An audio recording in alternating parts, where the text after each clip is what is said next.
หนาเวทีเอาพี่น้องเข้าเตรียมทายหกร่วมกันครับเพื่อนเด้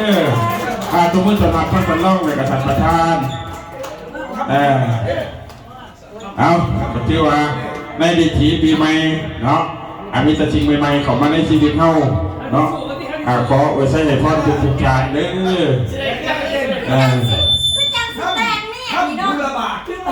คำพูระบาดว่าท่านพุทธิบอกโอ้ท่านประธานคุณอนามัยแขนเพื่อนเด้อสงสัยจะเป็นประลับแขนเป็นประลับแขนเด้อเป็นสอยแขนแหวนจริงเป็นหมอกอุ้ยพัดนิ้วพัดหยังมาเลยเอาไปเศรษฐีอนามัยเป็นพัดข้อน้ำในจีนข้อคือบกผัดนี่อย่างไรเอาทั้งไหนนอหรอในโอกาสนี้เราทุกท่านจะมือต้อนรับทั้งสองท่านเป็นเรื่องที่บอกของเอาใช้แต่มือกล้องอยู่ไหนครับมือกล้องมีไหนน้องเอาให้ดีๆมีแองเด้อทั้งสามท่านเป็นนักว่าบริษัทปาเชโกล่าฟานาก้าวไกลปีเนี่ยเอากติว่าสูบเป็นหมันเด้อแบบนี้เอาพี่น้องเข้าขอไปทายหูน้ำกันเด้อพี่น้องเข้าอาจารย์นั่นไปทายหูน้ำเด้อผมเป็นมี3อย่างก่อนท่านพอเพิ่งมอบให้เอาแต่ที่ว่าเป็นรักเป็นแกนให้ลูกให้หลานเด้อให้ทีมงานทุกท่านเอาทีมงานทุกท่านทายหูร่วมกับเพิ่นเด้อทายหูร่วมเป็นสิริมงคลให้กับเพิ่นเอาไม่ออนเลยเอามาที่หลายคนเนี่ยของขวัญปีใหม่เด้อบัดนี้เด้อเป็นของขวัญปีใหม่จากท่านผอ.และการเพชรแก้วประเสริฐเพิ่นมอบให้ทั้งประธานผู้จัดการเนาะบัดนี้ขอตัวมือตัวชั่วบัดนี้ทั้งประธานมากราบขอบใจทั้งคณะนำเพิ่นที่มอบของขวัญเนาะขอเชิญทั้งประธาน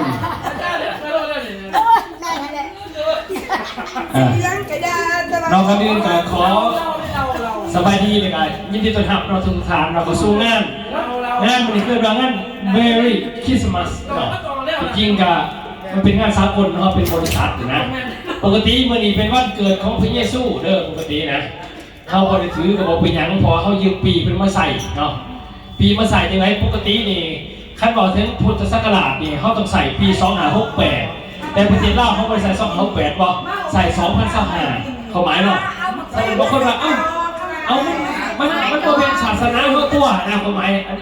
อะไรกับแมนแต่ว่าเขาใส่ปี2025แสดงปี2025ก็คืออยู่ในส่วนของคริสตศักราชเข้าใจเลยแต่เด้อแต่คันมาเขาใส่ก็ว่า2568คือพุทธศักราชเนี่ยมันต่างกันปานเข้าหันใส่2026นี่เนาะเรียกว่าเขากับทรงถ่ายปีเก่าตอนทับปีใหม่นับเต็มมือนี่เกินไปไม่เป็นปีใหม่นะมันจะเป็นปีใหม่ของอีฟของคริสตศักราชเนาะแสดงก็เรียกว่ามือนี่ก็เป็นมือซักก็ดีเนาะที่เขามาผูกพอกันพัฒนาการมากตั้งแต่ปีกายมาปีนี้เขาก็เติบโตหลายคือตัวเก่าเนาะความผูกความสมัครคนเก่งตัวเก่าทุกอย่างก็เก่งตัวเก่าแสดงว่าแต่ละปีก็มีงานจับรางวัลกันแบบนี้แต่ปีนี้ที่ว่าดีพวกเราผ่านมาแสดงข้าพเจ้าได้นำประทับมาสักพักก็แล้วขออวยพรให้ทุกท่านเนาะที่เก่ามากแล้วกันจากที่เก่าจนปัจจุบันนี้ก็ให้ทุกท่านเจริญก้าวหน้าดับด้วยข้าพเจ้ามีความรู้สึกว่าปี2026นี้พวกเข้าทุกคนจะมีเงินมีทองจากพระสโกนี่หลายมีความภูมิใจตรงนี้แล้วก็ขอบใจว่าท่านผอ.เพิ่นทางนี้เนาะแต่บอกของขวัญเป็นยังกว่าจักเนาะเป็นข่าวที่จะเป็นแหวนเขาข้างนี่แหละก็เลยว่าชดเช็ดแขนเช็ดมือกันไว้แล้วขอให้เพิ่นลำรวยปี2026ขอได้10 พวกกลุ่มเดียวกันแล้วกันเนาะเปิดง่ายมาเลยคอยว่าใส่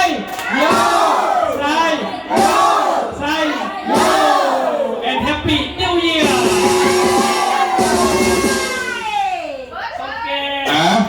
ใส่โยกกับเพิ่นเลยเนาะเอาส้นพี่น้องลืมพี่น้องเด้อเนาะก็ถือว่าทั้งนั้นประธานเพิ่นก็ได้กล่าวเพิ่นนั่นไปแล้ว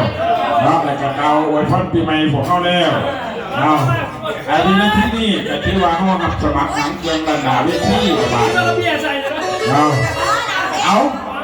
า เอาทุบดอกสุดเกี่ยวเด้อโดยเฉพาะกับน้ำสีทองฟองสีขาวเป็นกระป๋องมาเอาให้พี่น้องเข้าได้สนุกสนานได้เบิกบานมวลชื่นได้อิ่มหนำสำราญจักหน่อยกับอาหารกินโต๊ะเอาบอกว่าจะเป็นทั้งลาบงัวขัวไก่ย่ำไก่ลาดบาดสนาโพธิลาดเป็นผู้ทำอาจจะเฮ็ดเข้มหลายเรื่องจริงจังว่าได้ว่าแต่ทั้งแม่ครัวทั้งแผนกแม่ครัวคุณฝากมา